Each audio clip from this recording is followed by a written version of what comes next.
Aprender a ler e escrever não é uma tarefa muito fácil para uma criança, não. Aliás, para ninguém isso é fácil. Não é porque alguém já tem experiência com a língua que necessariamente ela vai saber ler ou escrever. Mas sabe por quê? Porque essas habilidades elas envolvem várias áreas do cérebro, vários processos cognitivos. Normalmente a gente divide o processo de alfabetização em três estágios principais: a pré-alfabetização, a alfabetização inicial e a alfabetização consolidada. Na pré-alfabetização, a criança começa a desenvolver as habilidades básicas que vão ser necessárias para a leitura e para a escrita. Essas habilidades elas envolvem consciência fonológica, a identificação de letras e a compreensão do conceito da palavra. Depois que a criança adquire essas habilidades, ela passa para a alfabetização inicial. E nessa fase, a criança ela aprende a decodificar as palavras. Essa decodificação é um processo de transformar as letras em sons. E ela também começa a desenvolver a compreensão da leitura, quer dizer, a capacidade de entender o que efetivamente está escrito. Beleza, depois que a criança internalizou isso, ela passa para a alfabetização consolidada. Aí sim ela vai ser capaz de ler e escrever de forma independente. Vai faltar prática? Sim, vai faltar prática, mas tudo bem. A aquisição da leitura e da escrita é um processo gradual e contínuo que requer prática e exposição constante à linguagem escrita. Então, não importa se a criança está faltando prática, é óbvio, tudo é um processo. É óbvio que ela não vai começar a ler e já ler um texto de medicina. Não tem como fazer isso. É por isso que é importante dar livros para a criança ler desde pequeno. Não importa se ela está lendo bem, se ela não está lendo, o importante é ela manter a prática e a constância da leitura. O importante é incentivar a leitura.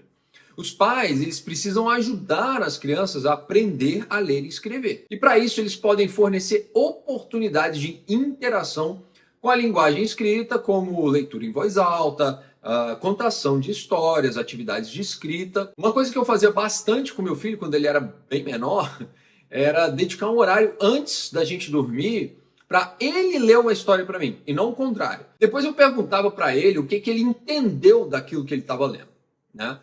Com 9 anos, ele chegou a apresentar um artigo que ele mesmo escreveu em um congresso na faculdade da minha esposa. E ele foi aplaudido de pé. Tá certo? Foi um artigo referente a uma história em quadrinhos, né, da Turma da Mônica, mas enfim, ele se dedicou um tempo, foi um artigo de 4 páginas. Então ele se dedicou um tempão ali escrevendo um artigo. E ainda cuidam de nós, com muito amor.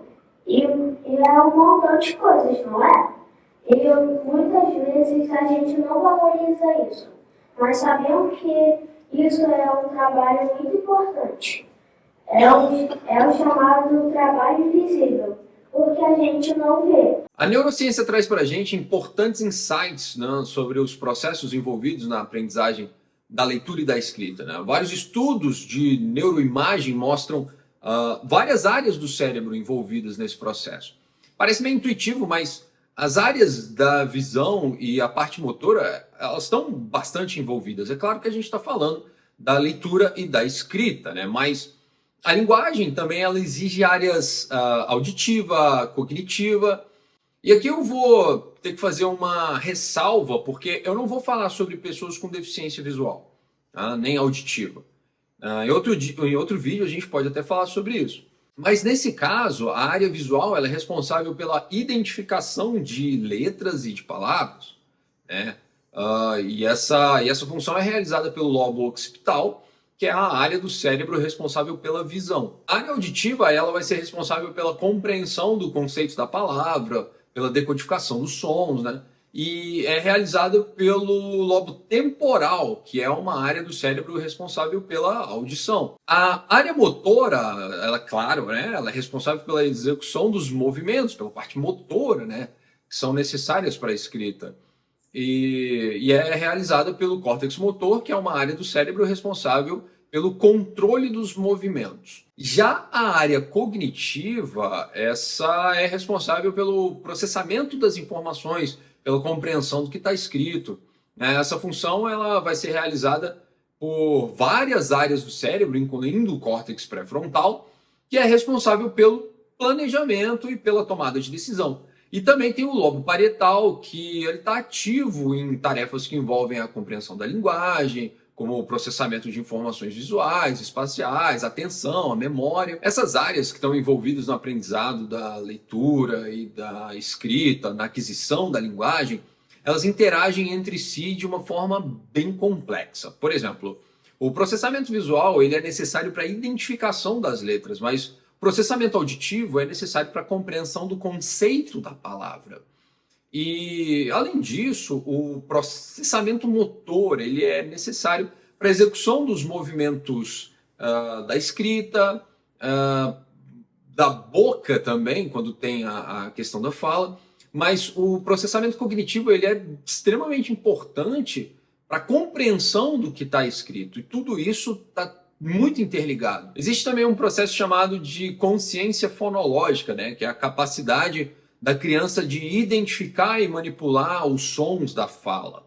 É uma habilidade fundamental para o aprendizado da leitura e da escrita. As crianças com boa consciência fonológica, elas são capazes de identificar sons das letras, segmentar as palavras em sons, né, combinar os sons para formar palavras. Né, e além desses processos cognitivos, o aprendizado da leitura e da escrita, ele também envolve aspectos sociais e emocionais. Né? Como eu disse, é um processo complexo, né? Não é uma coisa muito simples. E as crianças precisam se sentir confiantes e motivadas em adquirir esse novo aprendizado. Os pais, os professores, eles podem contribuir para isso, criando um ambiente positivo, estimulante para o aprendizado. Um exemplo disso foi o que eu citei agora há pouco no vídeo, né, da leitura em família, quando a criança vê que os pais estão se divertindo com a leitura, estão gostando de ler, é claro que elas também vão querer, elas vão se sentir motivadas. Né? Contei a história do meu filho, né? Eu colocava ele para ler para mim. Durante a leitura, eu elogiava a forma que ele lia, incentivava ele a ler mais. Né? É importante reconhecer o esforço da criança.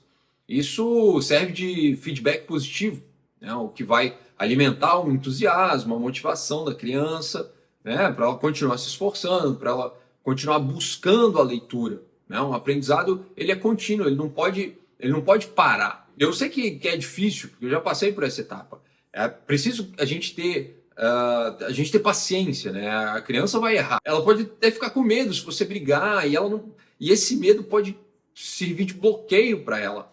Mas assim, essa é a fase da criança errar. Ela precisa errar ali, ela não necessariamente precisa ser corrigida ali naquele momento. Você meu filho, olha que legal, bacana, mas você poderia falar dessa forma.